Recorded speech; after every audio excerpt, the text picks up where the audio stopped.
Ya, eh baik. Agak lambat ya untuk proses memulai perekaman. Assalamualaikum warahmatullahi wabarakatuh. Selamat petang. Eh, ya, kita mulai share screen ya, teman-teman. Ini kita bicara perbandingan sebetulnya ya. Di sini berdasarkan RPS itu perbandingan kalau nggak salah judul itunya ya. Eh, di Sama kan di akun Kulon menggunakan kata perbandingan ini kan, perbandingan ideologi kan? Ya, sudah lihat di akun Kulonnya, akun kuliah online. Ini sudah kelihatan belum? Sudah, Pak. Sudah, Pak. Sudah ya. Oke. Terus menggunakan slideshow.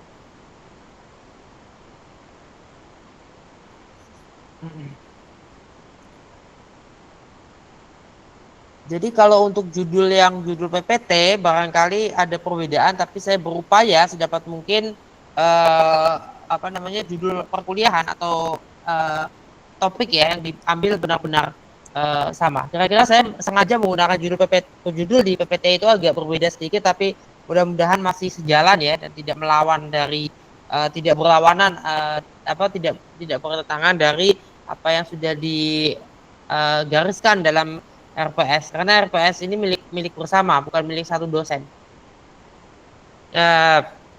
Jadi ada sejumlah ragam pemikiran ideologi ya Barat modern. Barat modern itu filsafat Barat modern bermula dari Cartesius ya, atau René Descartes ya. Descartes ini di dalam tradisi Barat adalah salah satu dari filosof modern awal. Sezaman dengan Descartes, kalau dalam tradisi filsafat Islam itu ada Mula Sadra atau ya dikenal dengan Mula Sadra yang berasal dari Iran ya, masyarakat dari tradisi Islam Syiah terutama. Nah, ini dua ini mengawali masa-masa modern, filsafat modern. Nah, kemudian ada John Locke, ada Rousseau ya, dengan gagasan trias politika, gagasan kontrak sosial. Kapitalisme oleh Adam Smith ya, kemudian komunisme, karyanya Marx adalah Das Kapital, Max Weber, Lenin dan Stalin membangun ideologisasi. Ya, kemudian ada Mao ya, Mao Zedong, ada Deng Xiaoping. Nah, teori kekuasaan ya oleh John Locke maupun Montesquieu membagi kekuasaan itu.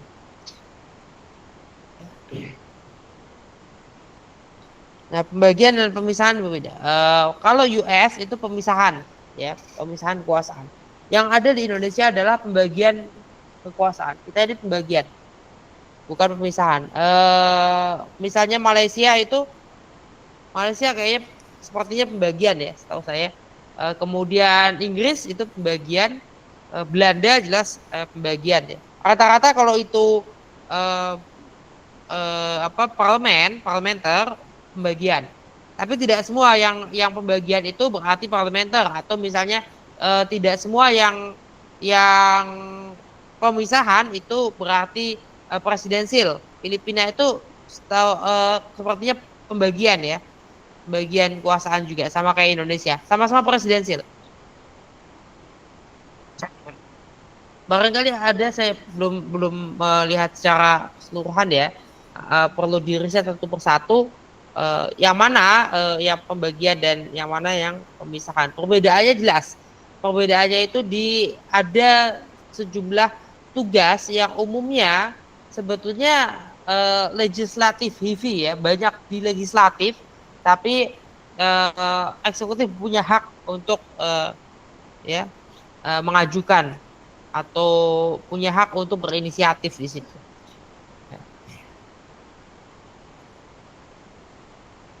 Nah, sebelum ada kontrak sosial itu negara imperium, ya, negara bangsa belum ada, adanya negara imperium. Permulaannya kan evolusi atau perkembangan dari sebuah party, sebuah entitas negara itu berawal dari keluarga. Awalnya manusia punya keluarga membentuk desa membentuk negara kota dulu, polis, negara kota berfederasi. Ada juga negara-negara seperti sistem nagari seperti di Sumatera Barat.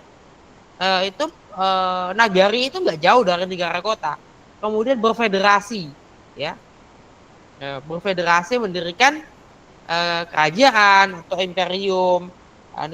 Negara imperium itu dipimpin oleh raja dan keluarganya. Pada masa lampau bisa raja Eropa itu di satu negara Eropa dia menjadi raja juga di negara Eropa yang lain. Jadi sama-sama jadi apa? Jadi ada dua negara yang rajanya sama, karena alasannya karena ya keluarga gitu, anggota keluarga dan ada dalam garis keturunan dalam garis suksesi kekuasaannya. Karena menjadi milik keluarga kerajaannya itu. Nah, kemudian negara bangsa berdiri. Negara bangsa landasannya adalah kontrak sosial.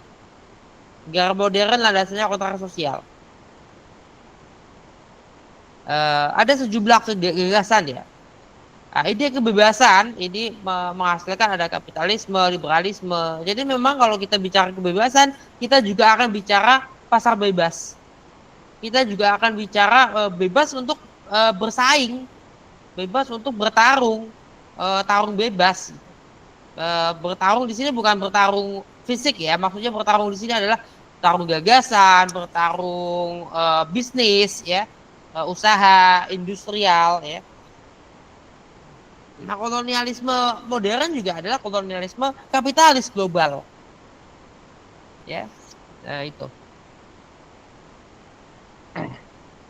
Kemudian ini tokoh-tokohnya ya, tokoh-tokoh Barat yang dapat dikatakan mendorong atau mendukung ya, mendukung. Adam Smith, Max Weber termasuk yang mendukung dari kapitalisme. Kalau Weber punya gagasan etika Protestan yang ya etika Protestan itu tentang etos ya, etos kerja. Ada nggak di agama lain yang semacam dengan etika Protestan? Ada. Etika Protestan menjadi alat alat pisau analisis dalam mengkaji agama-agama kaitannya dengan kapitalisme atau kaitannya dengan pembangunan ekonomi.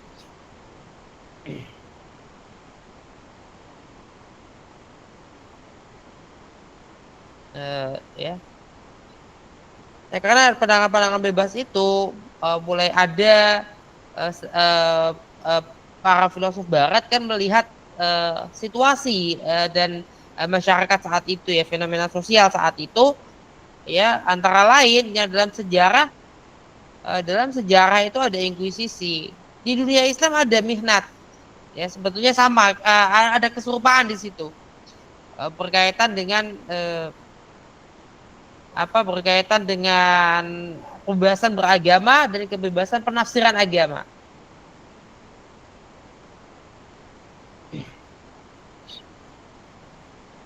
Ya.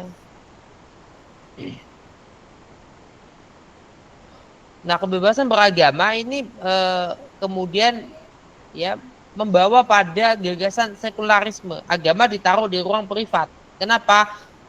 Sejumlah negara Eropa juga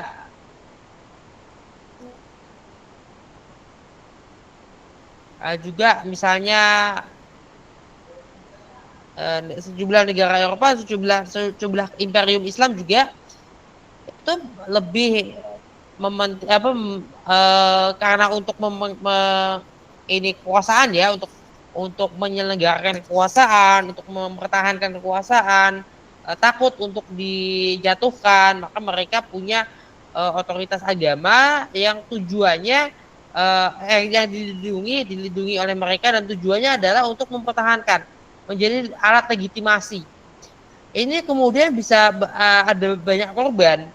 Misalnya Galileo Galilei itu adalah salah satu korban dari penyalahgunaan otoritas agama yang kaitannya dengan kekuasaan, dengan politik. Kemudian ada gagasan baru ya, substansialisme atau paradigma simbiotik dalam hubungan agama dan negara. Nah, hubungan agama dan negara ini dalam Amandemen 2 Konstitusi Amerika Serikat itu ya adalah amandemen kedua Konstitusi Amerika Serikat, itu dijelaskan kebebasan beragama ya. Yang ini masih sekular pandangan dalam amandemen kedua. Sorry. Amandemen kedua, amandemen pertama ya.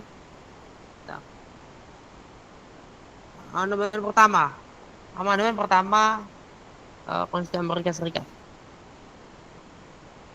Politik akomodasi ya, kemudian ada politik akomodasi. Nah, ini sejumlah gagasan seperti dalam makna carta ya. Kemudian kamu nanti habis semester 5 ngambil markom apa PR? Markom ya? Betul. Tolong di mute ya. Kalau PR lebih kemana sih? Oh, RD. Tolong. PR. Halo, tolong di mute ya. Saya tidak bisa untuk kalau ya teman-teman tolong jangan Biba mute Biba. Kalau ngeliat Biba lu ya? Bapaknya kok. Bisa, tapi maksud saya kan kalau lagi sharing itu saya harus stop dulu. Itu maksudnya. Kalau ini masih presenting, tapi di saya udah enggak.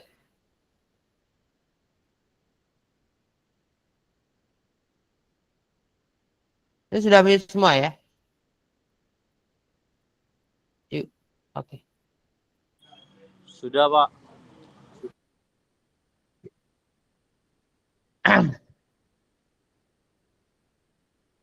Oh, ini kan enggak ini ya. Enggak presenting ya. Lagi presenting enggak saya?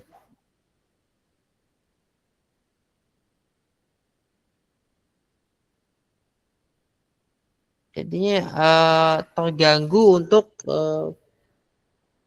ini nggak tahu saya mana. Risam ya. Risam bahasanya. Coba kita ulang lagi ya. Bisa nggak? Oke.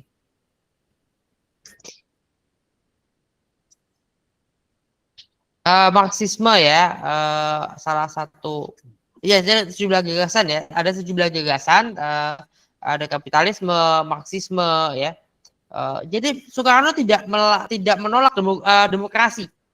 Soekarno tidak menolak demokrasi, juga tidak menolak kebebasan, dan juga begitu pula dengan para pendiri bangsa kita yang lain ya, seperti Muhammad Hatta, Supomo, Ki Bagus Hadikusumo, kemudian Wahid Hashim, kemudian ada Agus Salim di situ, salah satu tokoh sepuh ya, tokoh yang di saat itu sudah sepuh juga, Agus Salim itu.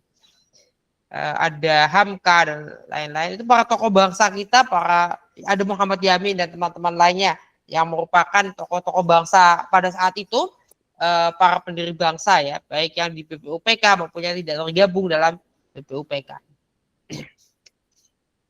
Mereka melihat gagasan, mereka melihat sejumlah gagasan, ada Marxisme, ada Islam, dan ada nasionalisme. Pada masa awal abad ke-20, nasionalisme dipahami hanya pada nasionalisme Jawa, belum masuk ke dalam nasionalisme Indonesia.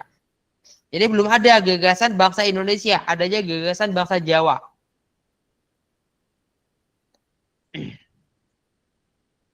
Ya. Ada ada dua dokumen yang disebut oleh Bung Karno ya, Declaration of Independence dan satu lagi adalah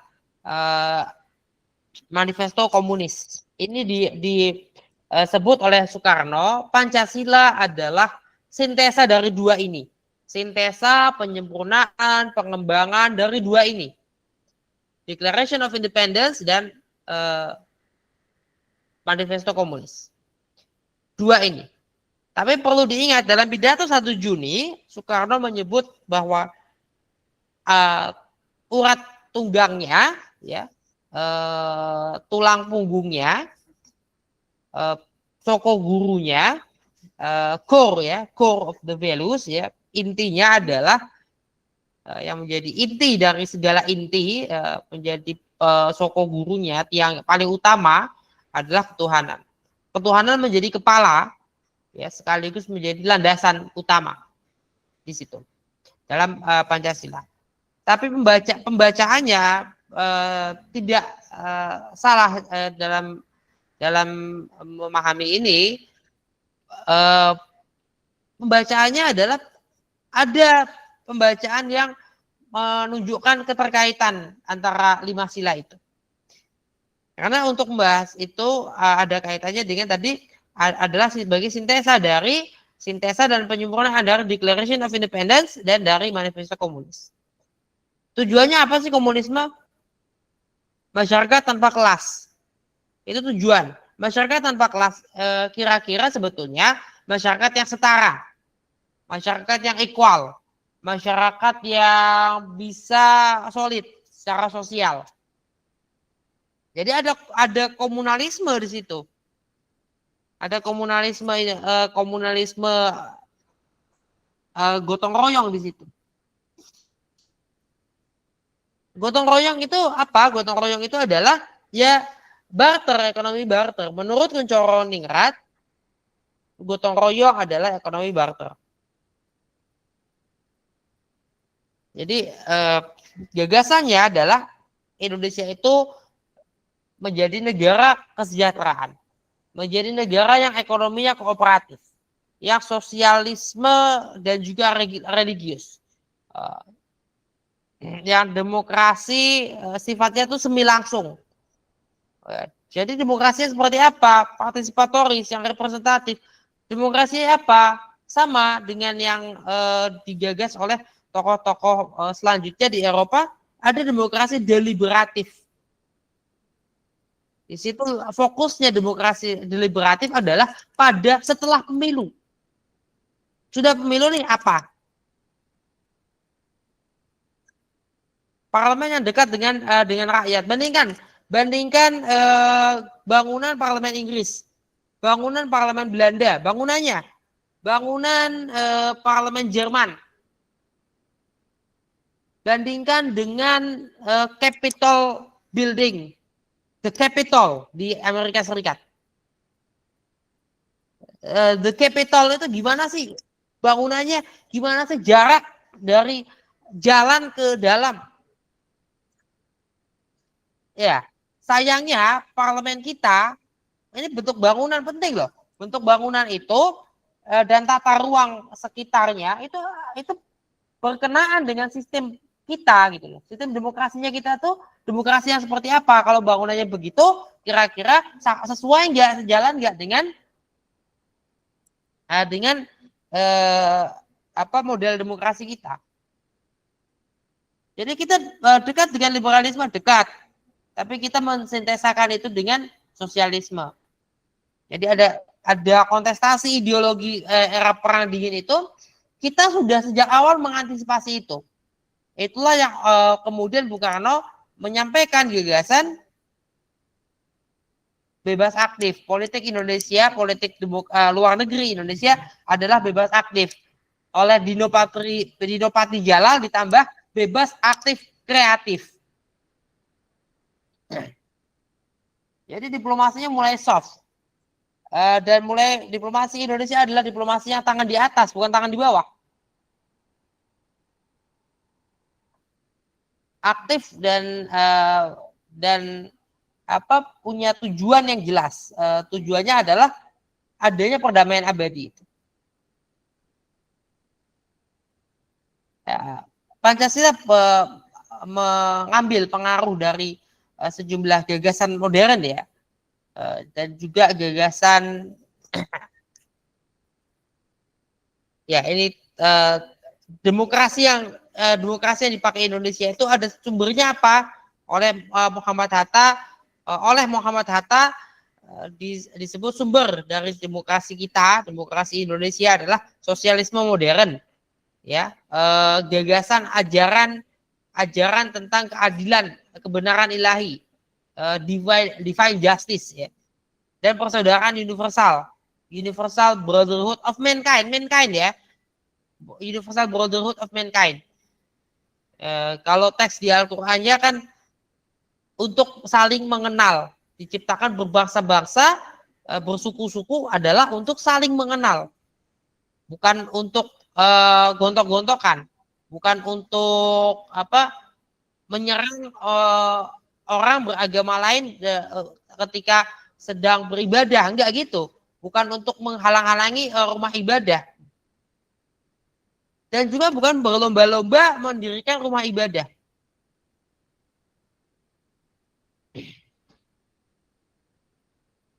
Ya, dan kemudian kolektivisme, ulayat, indigenous collectivism, kolektivisme kita Indonesia, yaitu barter, ekonomi barter, ekonomi komunal, masyarakat komunal. Seperti apa sih ya kooperatif? Kalau kita melihat ke negara-negara barat, negara kesejahteraan welfare state hari ini yang ada di Eropa, di Skandinavia, Belanda, banyak banyak perusahaan-perusahaan besar di sana berasal dari UMKM yang kita kenal UMKM. IKEA itu berasal dari UMKM. Sebelumnya UMKM itu. Kemudian apalagi? Ya, adalah ya sejumlah. Sebelumnya adalah usaha-usaha kecil menengah, home industry yang kemudian maju menjadi itu. Dan memang begitulah cara sebetulnya. Cara perkembangan yang harus dituju, mau tidak mau. Jadi industrialisasi tidak salah, tapi yang industrialisasi yang mengarah pada masyarakat yang equal, masyarakat sipil, masyarakat yang bebas dan setara.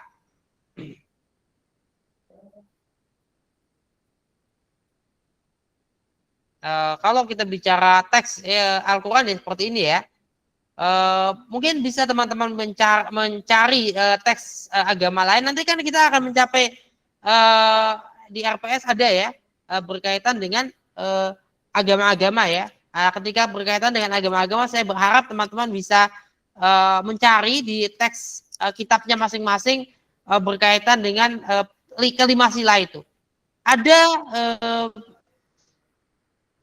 Ada sejumlah tulisan ya, sejumlah penelitian berkaitan dengan hubungan atau penafsiran pemahaman sila-sila berdasarkan apa? Berdasarkan masing-masing agama, berdasarkan masing-masing kitab suci. Ya, di Islam ada, di Kristen ada, ya, dan lain-lain. Itu bisa dipelajari, dipelajari dan teman-teman coba bawa ke kelas gitu. Silakan kalau sudah ingin menanggapi atau ingin bertanya.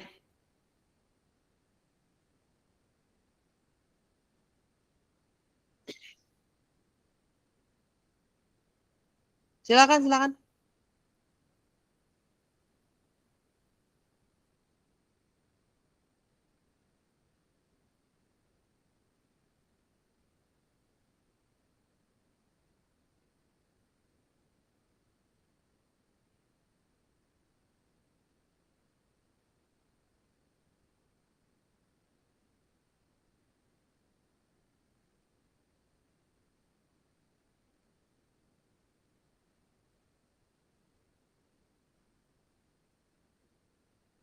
Ayo.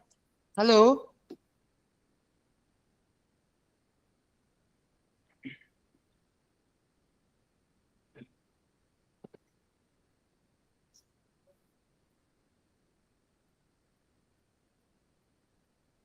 Halo.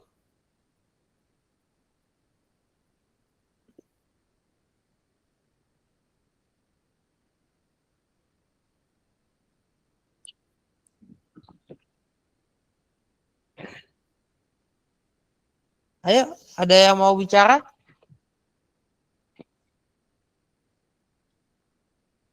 Dipersilakan, saya tunggu.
Kalau kita membaca bukunya Yudi Latif, Wawasan Pancasila, ya, kita akan mengetahui, kita akan melihat Yudi Latif menyampaikan bahwa Pancasila adalah sintesa dari sejumlah gagasan, sejumlah tradisi pemikiran, tradisi filsafat, ya, sejumlah ideologi yang berdasarkan apa? Berdasarkan pada gagasan sosialisme, komunalisme, komunisme, ya, kemudian kebebasan, liberalisme, demokrasi, kapitalisme, dan kemudian agama-agama, ya, agama-agama di sini terutama bicara Islam, karena memang pada saat itu umat Islam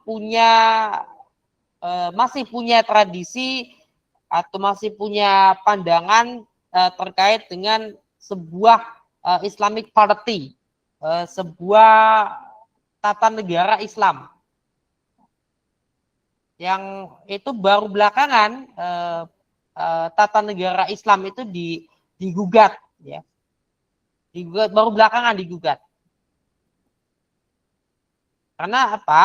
Harun Nasution menyampaikan ya satu hal yang unik, ya, bahwa di Islam itu masalah pertama yang muncul pasca kematian Rasul, pasca kematian Nabi Muhammad adalah masalah politik, bukan masalah agama, bukan masalah teologis. Sementara mungkin agama lain tidak seperti itulah, ya, gambaran. Jadi ada benturan-benturan politik ketika itu. Dan ini harus diakui.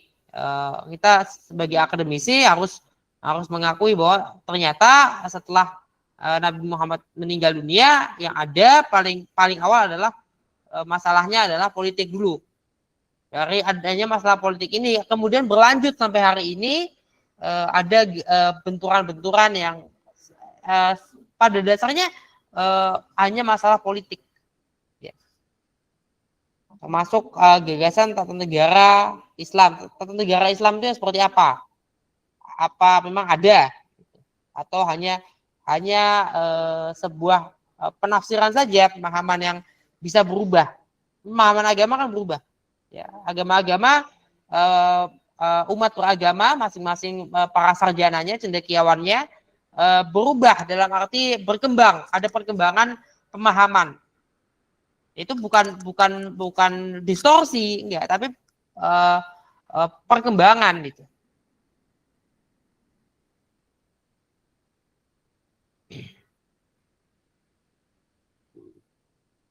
Silakan mau menyampaikan apa pertanyaan atau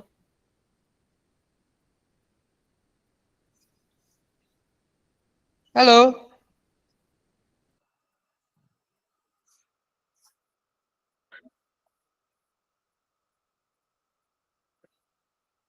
Kok diam aja ini?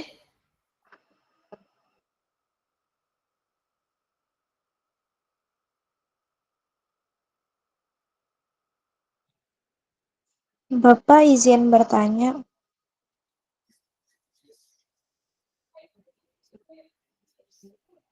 Silakan.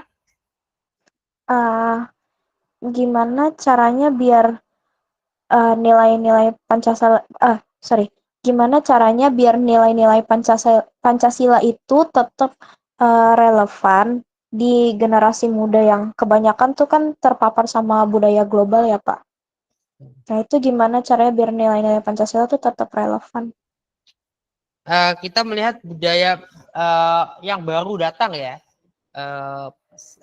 Sementara sebetulnya dulu juga sudah mulai ada ya. Sejumlah budaya gagasan Barat itu mulai ada. Dari dulu sudah ada. Apakah itu tidak sesuai atau sesuai dengan gagasan Pancasila? Jilbab yang sekarang populer itu kira-kira dianggap sesuai nggak dengan dulu? Jilbab itu sudah ada. Jilbab yang seperti sekarang populer ini sudah ada dari dulu. Tapi pada tahun 80-an mulai populer itu bersamaan dengan dengan peristiwa revolusi Islam Iran. Kemudian di Iran terjadi perubahan besar. Ada revolusi Islam, ada islamisasi secara masyarakat ya, secara simbol ya. Nah, jilbab yang pada saat itu, jilbab yang itu ya, yang sekarang populer di kita ini, jilbab yang banyak dipakai oleh banyak orang Indonesia ya, bukan yang sekarang lebih lagi ada jilbab yang panjang sekali, besar menutup, itu bukan yang itu, tapi yang pada saat itu adalah jilbab yang pokoknya yang penting panjang tapi tidak sampai dengan seluruh tubuh, enggak. Jilbab yang sekarang banyak teman-teman pakai. Nah, itu populer pada masa itu sebagai simbol perlawanan di Iran. Sementara pemerintah kita, pemerintahan Soeharto sama pemerintahan Marcos, pemerintahan siapa pada saat itu, Perdana Menteri Malaysia, itu juga adalah ya yang pro-nya itu ke Persia, pro ke Pahlawi gitu loh. Sejumlah nama teman-teman saya yang lahir tahun 80-an ya, angkatan saya sekolah SMP, SMA itu ada saja nama Pahlawi, Pahlavi, menggunakan nama-nama itu. Itu menunjukkan ada pada masa itu orang tua kami yang lahir tahun 50-an, lahir tahun 40-an, berarti mereka masih punya kedekatan, menganggap nama-nama itu ya sebagai lebih menunjukkan ya keberislamannya gitu loh. Jadi makanya Pahlavi berarti kan secara afiliasi budaya politik, keberislaman, keberagamaan dekatnya ke situ tuh ya. Sama nama-nama Kristen juga di Indonesia pada masa-masa tertentu lebih ke Belanda, lebih ke Jerman, belakangan kemudian akhirnya namanya mulai lebih ke Inggris. Kan beda ya, dari pelafalan, dari pengucapan beda. William jadi William. Kemudian John. Kita kan ada yang namanya Johan, ada John, padahal sama. Ada seterusnya. Nah, itu sama di Indonesia, di masyarakat Muslimnya juga sama seperti itu. Lambat laun juga terjadi percampuran yang sangat luar biasa ya, interkultural. Itulah perbedaannya orang Indonesia dengan orang-orang luar yang cenderung nama itu menjadi identifikasi agama, menjadi identifikasi suku, menjadi identifikasi kelompok tribal ya, klan dan sebagainya. Lambat laun akhirnya perubahan itu terjadi. Kita lebih menerima, tapi proses penerimaan itu masih ada afiliasinya dengan budaya tertentu. Nah, tadi ada bukti-bukti sejarah menunjukkan keberpihakan dari kita, dari Indonesia masa itu ke rezimnya yang dijatuhkan di Iran. Kemudian jilbabnya berubah. Nah, jilbab kita berubah. Jilbab kita mulai lebih tertutup. Belakangan ada lagi jilbab yang lebih tertutup lagi, menutup keseluruhan tubuh langsung. Ada burka juga, ada cadur. Dari namanya, burka itu bukan berasal dari bahasa Arab. Cadur bukan berasal dari bahasa Arab. Dua itu tidak berasal dari tradisi Arab dan juga dalam tradisi Al-Quran.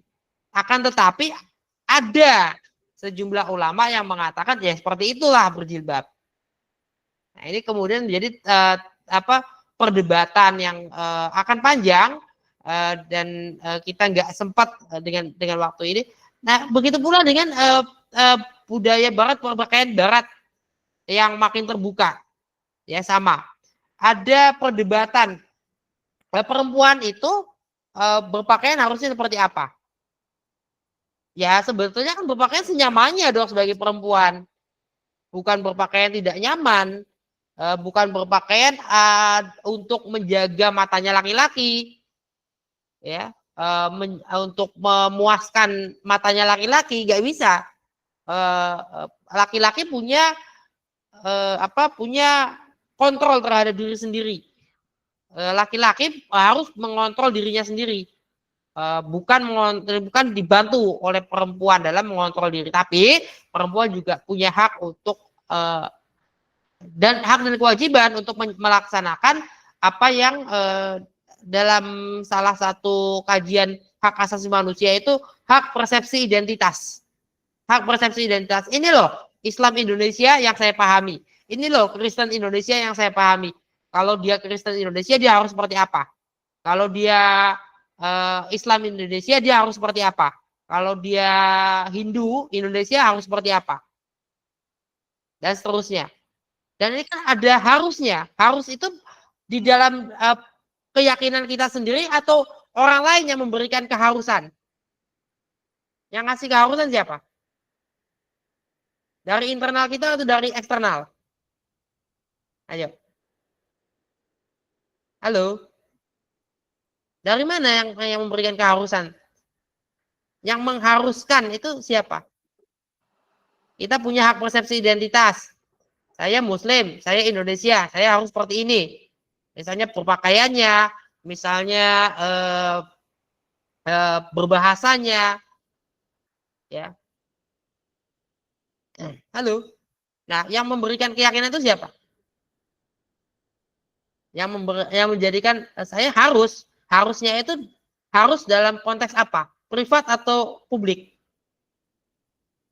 Ya privat ya, berarti privat. Berarti kan dari kita sendiri, ya. Saya sendiri yang mengharuskan diri saya. Saya tidak bisa memaksakan orang lain untuk kamu orang Islam, kamu orang Indonesia, kamu harus begini. Kamu orang Kristen, kamu orang Indonesia harus begini, enggak gitu. Saya tidak bisa memaksakan ke orang lain. Tapi saya kalau orang yang punya identitas itu dia punya kewajiban juga untuk menunjukkan identitasnya. Boleh nggak dia tidak menunjukkan identitas? Ya boleh saja. Tapi bisa nggak dilarang? Nggak bisa. Ya, itu kebebasan beragama. Kira-kira seperti itu ya, kebebasan beragama dan berekspresi. Kita bebas berekspresi, bebas beragama dan mengekspresikan identitas agama, identitas kesukuan sepanjang tidak memaksakan, tidak mengganggu ketertiban umum itu. Karena pasal 28 ya A sampai J itu jelas ya dalam Undang-Undang Dasar Negara Republik Indonesia ya, UUD NRI 1945. Ya, udah jelas? Sudah, Pak.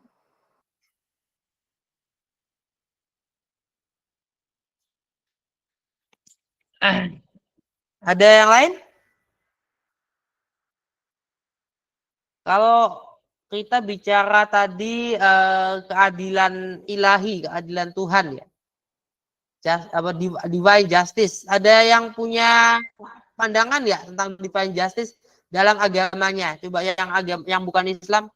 yang bukan muslim. Saya ingin memberikan kesempatan pada yang non muslim masih siapa yang bisa menyampaikan divine justice itu dalam agamanya itu seperti apa? Ada yang nggak siap ya, belum siap ya? Nanti kan di salah satu pertemuan ada juga yang bisa yang memang membahas itu. Ntar saya bukakan dulu. Nanti setelah UTS ya, pekan depan kita akan UTS ya.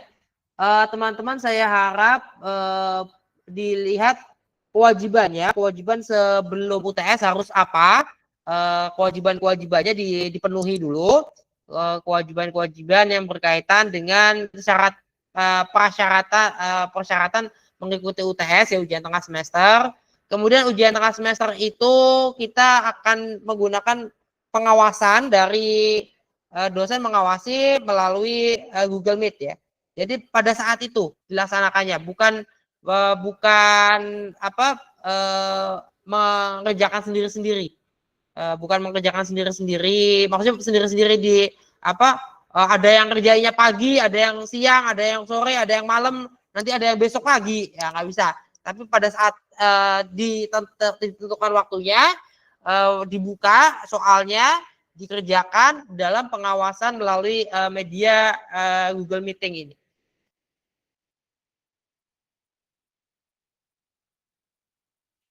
Itu tata caranya untuk UTS ya. Jelas terkait UTS sudah mendapatkan pemberitahuan yang lain yang lebih lengkap? Saya mau tanya, itu nanti UTS-nya itu berarti esai Pak, apa pilihan ganda atau gimana? Saya mengajukannya esai, Esai. memberikan soal esai. Iya, barangkali ada yang dosen yang pilihan ganda itu boleh-boleh saja karena nggak tahu kalau Pancasila kayaknya ada juga kelas lain ya mungkin ya. Tapi kalau saya mengutamakan esai untuk UTS. Kalau kuis itu baru. Di Kulon esai kok yang saya sampaikan. Ini kan kelas saya yang. Oke, nanti berarti nanti itu berarti ngetik di Kulon atau gimana ya Pak ngerjain esainya? Ngetik di Kulon atau kayak pakai kertas nanti atau gimana?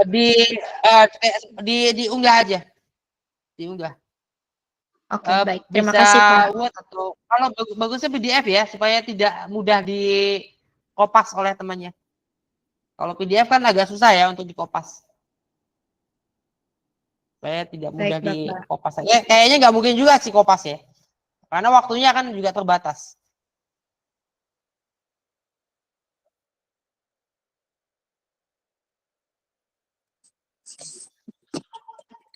Pak mau nanya. Ya. Untuk waktu pengerjaannya itu dari berapa lama ya Pak pengerjaan UTS esainya? Sama dengan UTS ya. Sama dengan perkuliahan sepertinya ya. Nanti saya lihat lagi.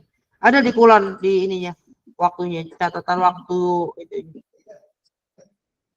Itu harus nanti pas pelajaran Bapak kita harus on cam gitu atau gimana Pak pengerjaannya? On cam ya. Berdasarkan itu on cam. Berdasarkan regulasinya untuk UTS. Semuanya on cam. Untuk karena untuk pengawasan tujuannya. Tujuannya untuk pengawasan, tapi saya belum lihat ini ya ada khusus nggak tata cara ininya.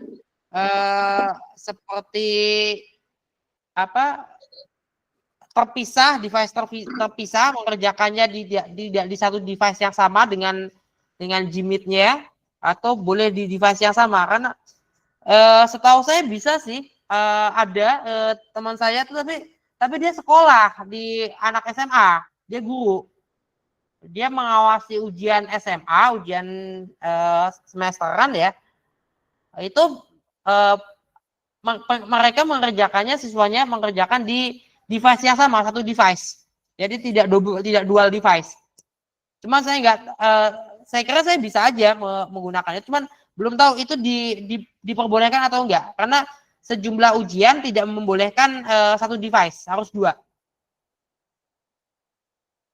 Harus dua, karena satu untuk Gmeet, satu untuk pengerjaan soal. Oh gitu Pak ya. Nah, Kalau ada yang misalkan, nanti saya tanyakan lagi. ya, kalau misalkan nanti bisa 2 device gitu berarti yang Gmeet-nya bisa pakai HP nggak Pak? Atau Ya harus harus pakai ya kan nggak mungkin dong dua-duanya laptop. Salah satunya boleh aja sih kalau misalnya punya 2 laptop mau pakai dua-duanya pakai laptop ya bilang boleh aja, tapi kan maksudnya untuk pengerjaan soal bisa pakai laptop, sementara Gmeet tuh pakai karena iya. ada kamera kan di HP. Jadi Iya betul. kamera HP-nya itu diarahkan ke itu. Jadi saat pekerjaan kita melihat, kita menyaksikan. Oh ya gitu. Oke, baik Pak, makasih.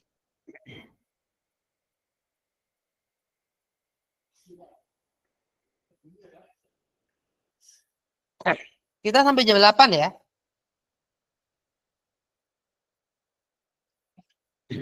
Nah,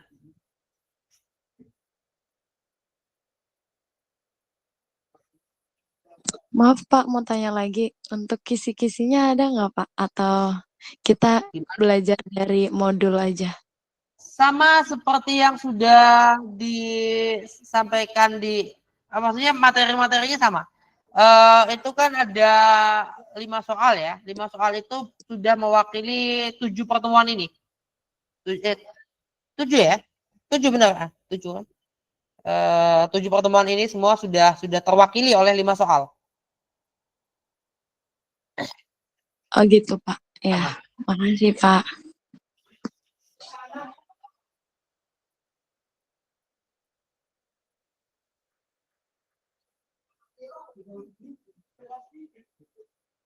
Silakan, yang laki-laki mana?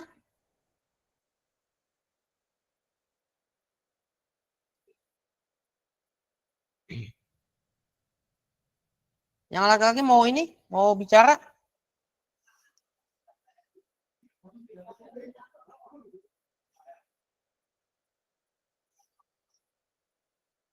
Oh ya, sejumlah teman-teman ada yang belum pakai ini ya, belum pakai dari Undira ya emailnya. Kemarin sih saya tanya sama tim dari kampus, tidak masalah, nggak apa-apa. Jadi saya akhirnya untuk modul itu sharingnya saya buka supaya bisa diakses lebih banyak orang ya, keseluruhan supaya yang belum punya. Saya nggak mengikuti tidak mengikuti mekanisme ya, tidak tahu mekanismenya teman-teman punya email itu.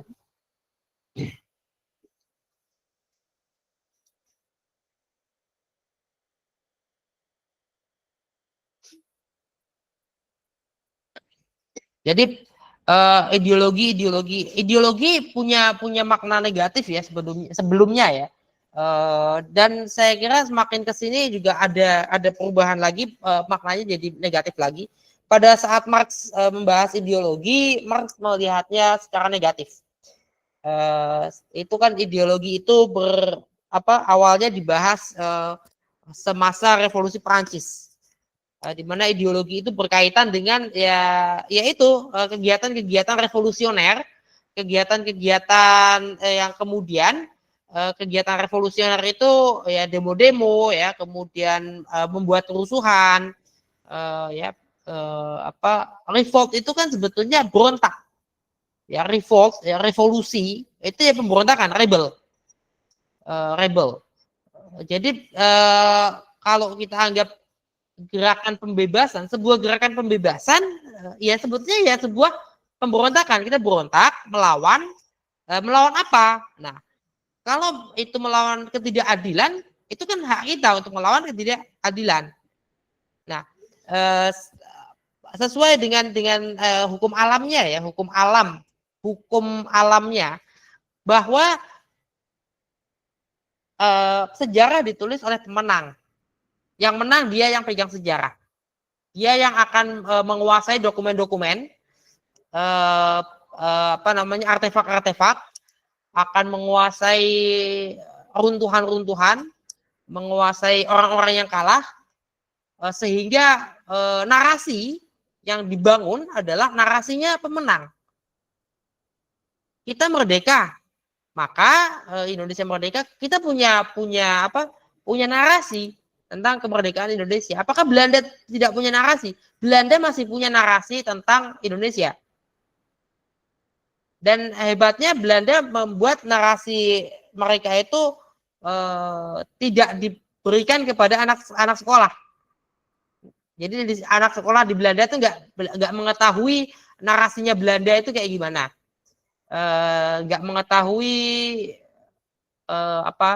narasi kita juga nggak dikasih. Kalau kita kuliah, kalau orang di sana orang kuliah, orang belajar sejarah di perguruan tinggi akan tahu narasi-narasi itu dari kedua sisi. Tapi kalau di Indonesia kita punya narasi kemerdekaan Indonesia. Ya, kita bilang kalau Indonesia itu merdeka atas perjuangan dari rakyat Indonesia. Ada nggak bantuan Jepang? Jelas, karena BPUPK itu buatan Jepang. BPUPK di Sumatera, BPUPK Jawa, Sumatera, dan Indonesia Timur, itu tiga-tiganya buatan Jepang. Yang sempat dilantik baru hanya 2 ya, Sumatera dan Jawa. Ya, Sumatera tidak jadi bersidang, sementara yang di Indonesia Timur tidak jadi terbentuk. Tapi orangnya sudah ada. Nah, mereka lah yang kemudian datang ke Indonesia, ke Jawa. Datang ke Jawa melalui Surabaya, kemudian jalan melalui jalur darat dari Surabaya ke Jakarta.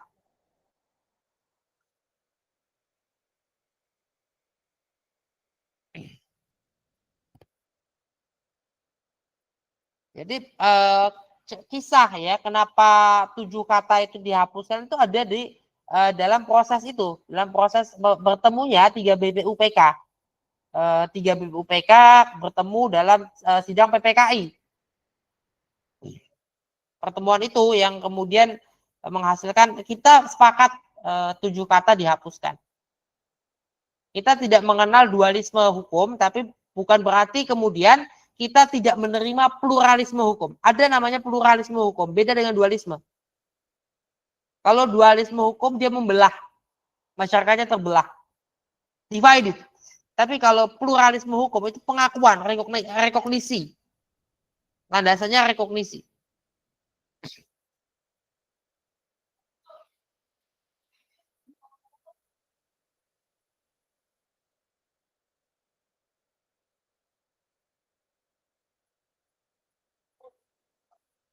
Oke, ada yang mau bertanya atau ini?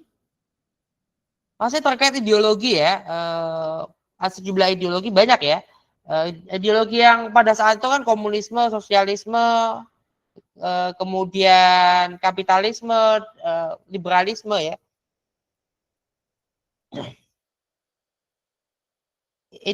Kemudian nasionalisme. Jadi Soekarno ingin menyatukan itu dalam tulisan nasionalisme, Islamisme, Marxisme. Soekarno menyampaikan sejumlah titik temunya apa aja sih dari 3 ini. Ternyata nasionalisme dengan Islamisme itu nggak bertentangan kok, dan bisa disatukan kok, bisa disintesakan kok antara Islam dan nasionalisme kebangsaan gitu. Karena kalau Islam kan lebih dalam pembahasan filsafat politiknya, ya sebetulnya lebih kepada etika. Tetap dalam kerangka etika, bukan pada kerangka ya, etika kesusilaan ya, etika kesusilaan itu, bukan pada kerangka yang lain. Dan perihal kesusilaan, kemudian perihal etos ya. Dalam masyarakat Barat hari ini juga itu menjadi penting. Misalnya terkait seorang pemimpin negara, seorang pejabat negara, pejabat tinggi negara, boleh nggak misalnya dia clubbing, datang ke klub malam? Itu kan pertanyaan. sejumlah negara sebetulnya tidak punya data apakah itu dilarang atau tidak, karena tidak pernah disebutkan secara tertulis. Tapi apa misalnya ketika seorang pejabat tinggi, seorang pejabat negara di Amerika Serikat misalnya atau di Perancis terlibat dalam satu isu kesusilaan, dia bisa dijatuhkan. Secara hukum legal ya tidak, tapi secara politik bisa dijatuhkan. Secara politik, artinya mereka punya landasan, punya tatanan untuk membatasi perilaku, ya, behavior, how to behave, ya, sebagai seorang kepala negara, sebagai seorang kepala pemerintahan, seorang anggota kabinet, seorang anggota parlemen, itu how to behave itu dibahas. Di Jerman kita datang visitor mengunjungi untuk menyaksikan sidang sebagai tamu, ikut misalnya rapat dengar pendapat, sedangkan kita tidak aktif dalam tidak punya kewajiban bicara gitu ya dalam rapat dengar pendapat itu, ketiduran itu dibangunkan di Jerman itu, nggak boleh tidur, apalagi orang yang tidak wajib datang. Oh, tidak wajib datang kok, datang tidur di ruang sidang dibangunkan oleh pimpinannya, pimpinan sidangnya bangun. Ada sejumlah orang yang tidur, tidak ada kewajiban Anda untuk datang. Ini kan datang yang di balkon itu, yang di pinggir sana kan itu datangnya kan sukarela, bukan yang wajib untuk ini. Kemudian tidur, sangat tidak menghargai, tidak menghormati sidang. Itu loh. Itu kan soal behavior, soal perilaku. Nah itu yang diatur, dibahas oleh agama-agama sebetulnya. Kira-kira soal itu, soal kesusilaan. Sebagai pemimpin yang baik, pemimpin yang baik seperti apa? Ya, pemimpin itu kan imam, kepala, ketua. Ketua itu kan kata dasarnya tua. Kepala itu kepala kan ya misalnya kita lihat ikan itu busuknya dari mana dulu? Kepalanya dulu yang busuk. Nah itu artinya kepala, pimpinan, pemimpin ya, ketua itu harus menjadi seorang yang harus adalah seorang yang memang mumpuni, memang pantas dan menjadi punya keunggulan tertentu, bukannya sama rata-rata, apalagi yang kualifikasinya di bawah, ya, kayak gitu.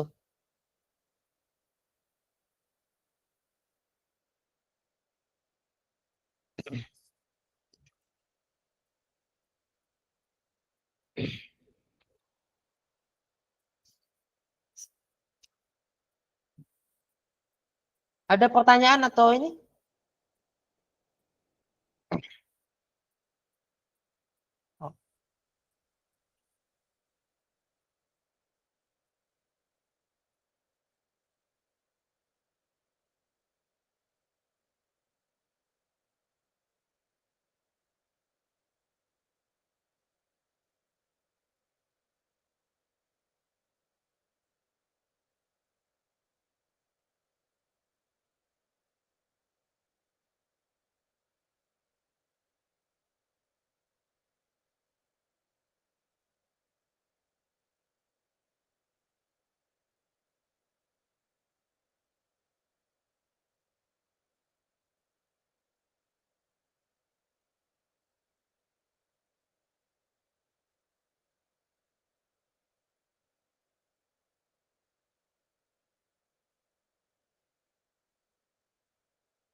catatan penting ya, catatan penting. Salah satu catatan paling penting yang disampaikan Soekarno dalam sidang Perserikatan Bangsa-Bangsa, sidang United Nations pada September 1960 itu terkait dengan Pancasila adalah Soekarno menyampaikan bahwa Declaration of Independence itu tidak membahas atau tidak menyampaikan tentang keadilan sosial. Tapi Pancasila dalam pembukaan Undang-Undang Dasar, pembukaan UUD NRI 1945 menyampaikan tentang keadilan sosial. Manifesto Komunis juga tidak menyampaikan tentang ketuhanan. Ketuhanan itu disampaikan dalam pembukaan UUD NRI 1945. Jadi Pancasila menyampaikan apa yang sebetulnya sudah disampaikan oleh Manifesto Komunis, yaitu keadilan sosial. Tapi menyempurnakan dan mengembangkan dengan memasukkan namanya ketuhanan. Ketuhanan yang dimaksud adalah sosio-religiusitas. Nah, ketika sosio-religiusitas itu diajukan, dicetuskan, ya, sosio-religiusitas itu bukan semata-mata soal toleransi, bukan semata-mata soal pluralisme, tapi lebih dari itu sosio-religiusitas bagaimana kita menunjukkan adab dan etika, etos ya, moralitas kita, manusia Indonesia. Bertuhan itu natur, ya. Menurut Nurholis Majid, bertuhan itu natural. Bertuhan itu adalah satu dorongan insting manusia, satu dorongan naluri manusia. Manusia punya naluri bertuhan. Naluri bertuhan ini nyata real ada.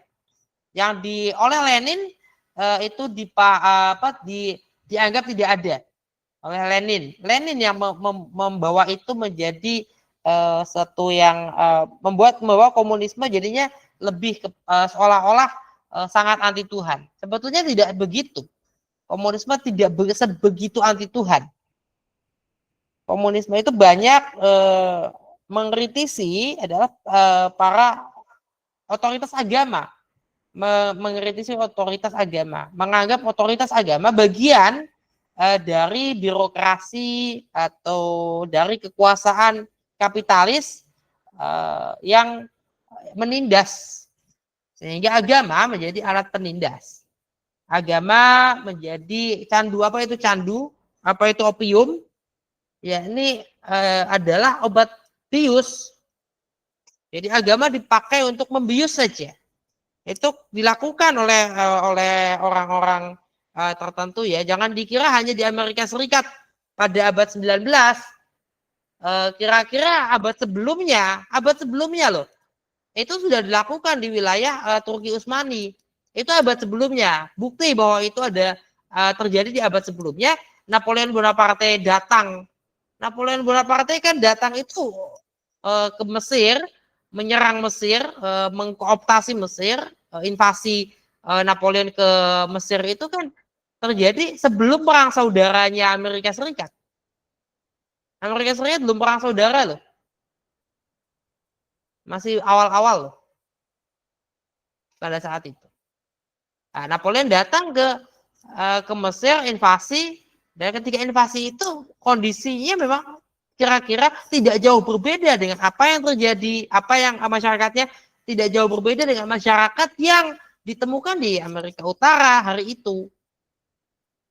Artinya masyarakat itu hadir jauh sebelum perang saudara Amerika Serikat, jauh sebelum kedatangan invasi Napoleon Prancis ke Mesir, jauh sebelumnya, itu bisa lebih dari 100 tahun sebelumnya. Masyarakatnya seperti itu, masyarakat yang menjadikan agama, sebetulnya bukan agamanya, tapi menjadikan teks agama, tradisi agama, ya, menjadikan Al-Quran, menjadikan Bible, menjadikan misalnya ya Talmud ya, Zabur, Taurat sebagai alat untuk menenangkan, menjadi obat bius. udah sabar, suruh pasrah, ikhlas.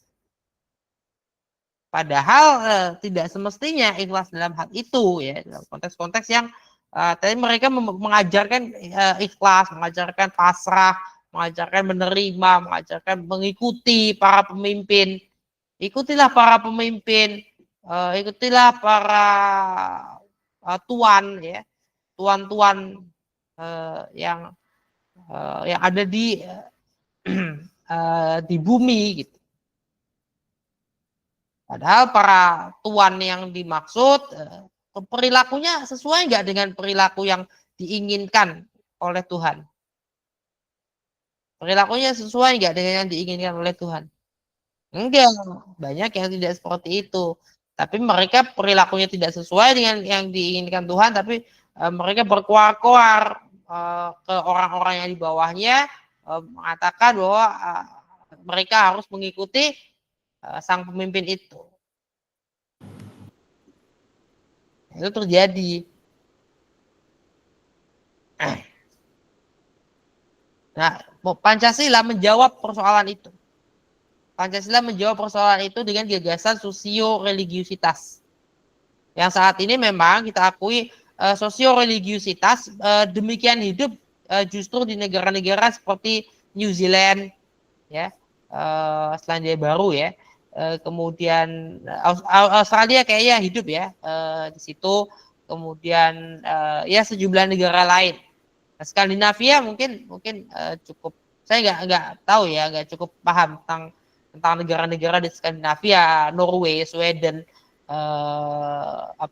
Denmark ya itu, tapi Finland, tapi pada dasarnya kira-kira negara-negara Barat hari ini memang banyak terlihat menunjukkan nilai-nilai sosio-religiusitas.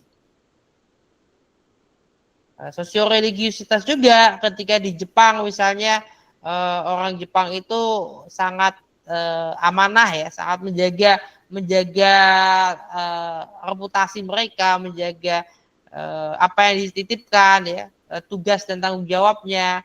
Kemudian juga menghormati orang tua, menghormati orang tua ya,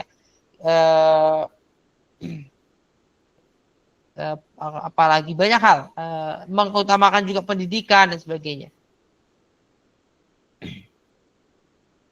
Itu bagian dari sosial religiositas. Sistem pendidikannya, sistem pendidikan di Jepang, sistem pelayanan sosial, pelayanan kesehatan, ya, jaminan sosialnya.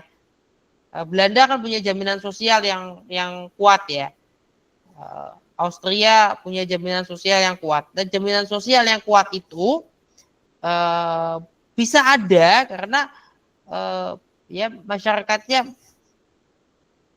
cukup sosius, cukup bersosial, dan cukup memahami nilai-nilai yang harus dibawa ke ruang publik. Ketuhanan itu bukan kita sholat ya, kita pergi ke masjid, kita sholat, kita berdoa, kita kebaktian, bukan itu. Ketuhanan itu.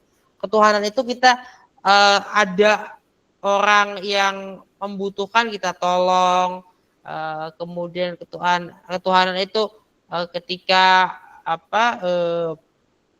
ya tetangga kematian walaupun beda agama kita tolong, kita ikut kerja baktinya, ya kita hadiri, kita menghibur tetangga kita yang beda agama sama kita, ya kita datang, oh dia misa tutup peti, kita datang saat dia misa tutup peti sekalipun beda agama. Atau ketika ada yang disolatkan sholat jenazah, tetangga yang non muslim datang, jadi tidak ikut sholat tapi kan menjaga, menyaksikan, kan pada saat-saat seperti itu ya, kan bulu kuduk kita kan berdiri semua. Kita kan merasakan spiritualitasnya gitu loh. Merasakan spiritualitas dari dari apa yang dikerjakan oleh, ya, ada energi gelombang spiritualitas ya, yang terasakan, yang dirasakan oleh manusia di sekitarnya.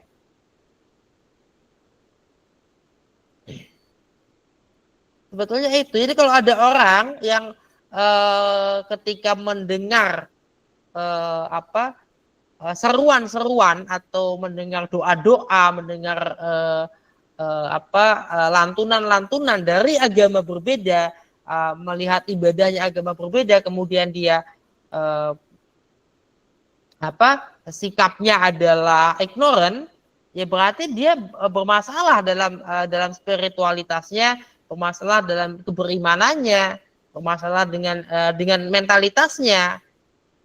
Pada dasarnya kan ketika itu terjadi, ketika kita mendengar itu atau melihat itu, ada rasa di dalam diri kita, ada getaran dalam diri kita. Getaran itu dari mana sih? Ya, getaran itu cuma getaran itu hanya naluri manusia. Kita bebas mau merespon naluri itu, merespon getaran itu dengan apa? Bisa dengan marah ya, marah berarti nggak baik. Dia marah berarti dia arogan, dia ignoran, dia egois. Tapi kalau dia misalnya tenang gitu, tenang, diam, mengikuti dalam konteks dalam ya membawa itu ke agamanya dia sendiri, misalnya membawa rasa itu ke dalam agamanya sendiri, ke dalam imannya sendiri, bukan ke agamanya, ke imannya sendiri, ke keimanannya dia sendiri. Misalnya saya mendengarkan saya Muslim, saya mendengarkan orang yang teman saya yang Kristen berdoa atau menyaksikan dia melantunkan kidung-kidung, saya membawa itu pada memori saya, mengingat dan saya dalam spiritualitas agama, spiritualitas saya. Ya, ketika saya beribadah, saya membawa ke agama saya. Jadi kidung itu berubah getarannya dalam diri saya. Dan begitu pula sebaliknya, ketika saya melantunkan ayat-ayat Al-Quran, temannya yang Kristen bisa merasakan getaran yang sama. Getaran itu menjadi kidung di sana, di dalam hatinya dia. Berubah gitu loh.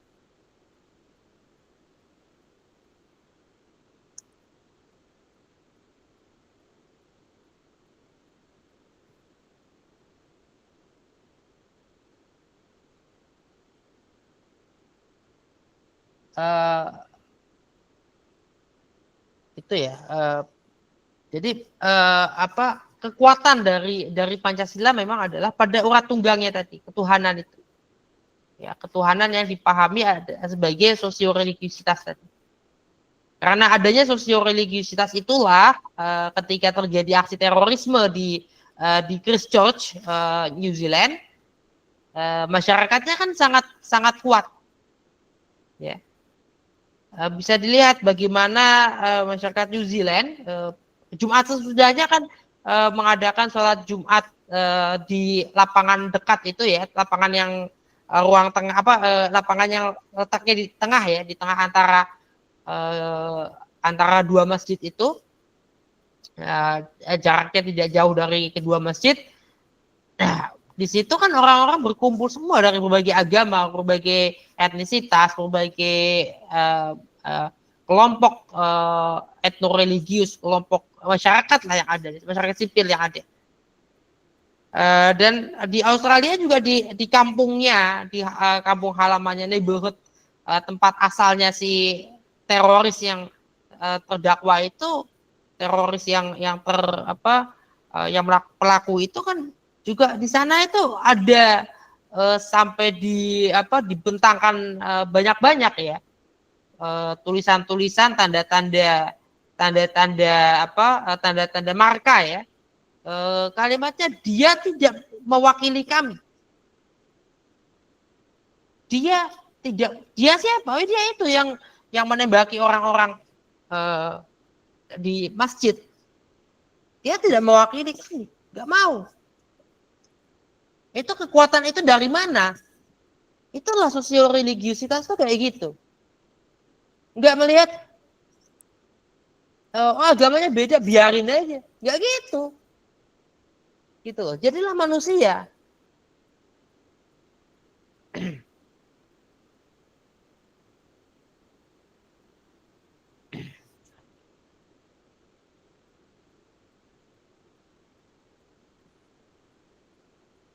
Kira-kira itu ya. Masih ada pertanyaan, tanggapan? Sudah tinggal sedikit lagi. Silakan. Masih ada nggak? Halo? Sepertinya sudah, Pak. Udah ya. Ya ada, saya berharap teman-teman nanti lebih aktif ya. Eh, jumpa lagi di UTS minggu depan ya. Terima kasih.